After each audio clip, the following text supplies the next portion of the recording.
ও যে পাস করেছে এই অনেক, এই অনেক। ভেবেছিলাম তো ফেল করবে বুঝি। পড়াতাম আমি, ও পড়তে যেত, আড্ডা দিতে যেত টিউশনে, আমি পড়াচ্ছি ও ওখানে বসে দিব্যি গল্প করতো। দিব্যি কোনো সময় একটা পড়া জিজ্ঞেস করলে পড়া দিতে পারতো না, কোনো সময় না। ম্যাক্সিমাম সময় তো যখন ছুটি দেবো তখন গিয়ে হাজির হতো। এই যে আমি টিউশনের টেস্টগুলো নিতাম, প্রত্যেকটা টেস্টে 0, একটা তো নাম্বার তুলতে পারে, জিজ্ঞেস করে দেবো। না পড়লে তার এমনি এমনি রেজাল্ট ভালো হবে না। অনেক বুঝিয়েছি, অনেক বুঝিয়েছি, ভালো করে পড়, রেজাল্ট কিন্তু ভালো হবে না। শোনেনি, আমার দিক থেকে আমি যথেষ্ট চেষ্টা করেছি, কিন্তু এ শোনেনি। কপাল ভালো যে পাস করেছে, কপাল ভালো। ওর দ্বারা পড়াশোনা হবে না, ওকে এখন থেকে একটা কাজে কর্মে লাগিয়ে দিন, শুধু শুধু টাকাগুলো ধ্বংস করেন না, ও দ্বারা পড়াশোনা হবে না।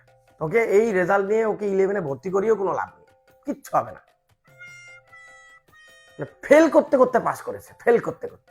এগুলো রেজাল্ট, এগুলো বাবুল। বাকি যাদেরকে আমি পড়িয়েছি, মানে ওর বন্ধু বান্ধব গুলো সবাই ফার্স্ট ডিভিশনে পাস করেছে, এই এক এরকম রেজাল্ট করেছে। আমারই মান সম্মানের ব্যাপার না যে ওকে পড়িয়েছি এরকম রেজাল্ট।